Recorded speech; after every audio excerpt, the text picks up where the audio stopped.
There was a tension in the Senate chamber that could be felt like a storm gathering behind closed windows, heavy and trembling in the air. Cameras had already begun to glow red, reporters poised like hawks waiting for the moment something would break loose. Senator Elizabeth Warren sat forward, her palms pressed atop a thick stack of notes, papers trembling just slightly, not from fear but from fervor. Across from her sat Senator John Kennedy, arms crossed, leaning back with a cool ease that contrasted her fire. The room was silent except for the faint scratch of pens, the quiet hum of lights, and the pulse of expectation that everyone present shared.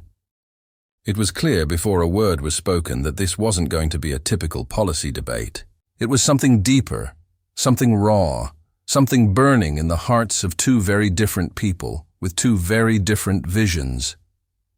Elizabeth began with a voice that was steady but full of emotion, speaking of families struggling to afford health care, of young people drowning in student debt, of towns crumbling under the weight of jobs lost and promises broken.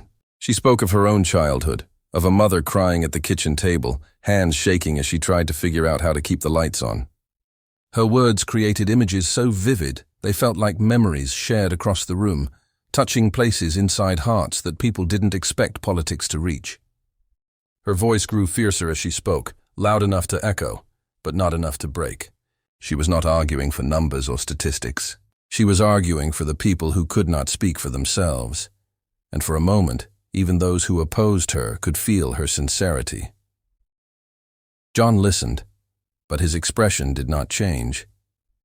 When he finally spoke, his tone was sharp, clear, and edged with a disarming calm.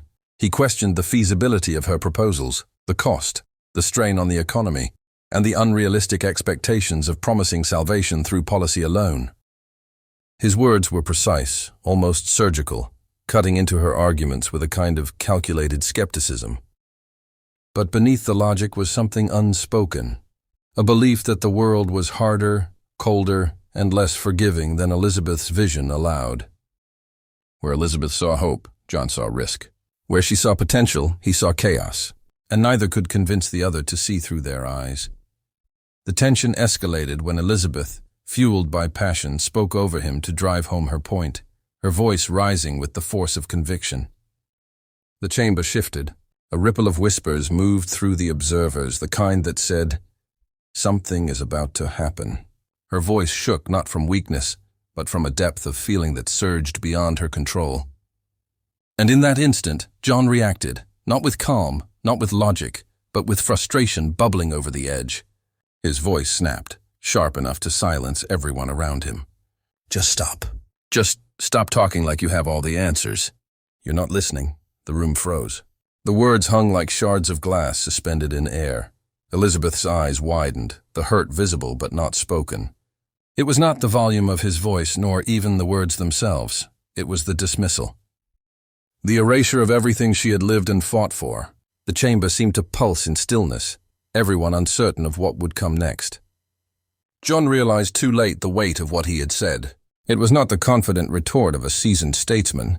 It was the unsteady lash of a man overwhelmed by the heat of the moment. And Elizabeth, gathering her breath, did not shout back. Instead, she looked directly at him, with a steadiness that was far more powerful than anger. In a voice soft but strong, she spoke of dignity, of discourse, of the courage it takes to speak openly about pain, and the responsibility leaders have to listen, even when listening is uncomfortable. Her words shifted the room again, but this time into something reflective, something almost reverent. She spoke not to win, not to dominate, but to remind everyone present why they were there in the first place. Her voice wove through the chamber like a quiet song, reminding each heart that power was not measured in volume, but in purpose. John swallowed hard. The silence stretched, but not emptily. He did not apologize outright, but his eyes lowered, his posture changed. Something inside him softened. It was the moment in which pride and humanity met, and humanity just barely won. He spoke again, this time not as a senator, but as a man who had also known struggle, who had also watched someone he loved break under the weight of life's unfairness. And for the first time, they were not debating. They were speaking.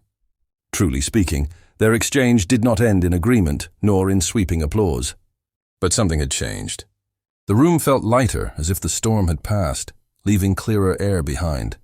Reporters later described the event as fiery, dramatic, unforgettable. But those who were there knew it wasn't the clash that mattered.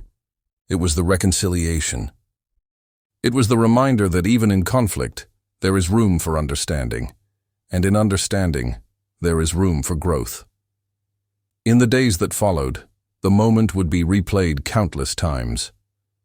Some would criticize, some would praise, and some would twist it into something it wasn't. But those who watched closely saw a different story. Two people who cared deeply enough to break open and rebuild. Two leaders who, in a rare moment of truth, allowed themselves to be human. And in that humanity they found something politics often forgets: connection.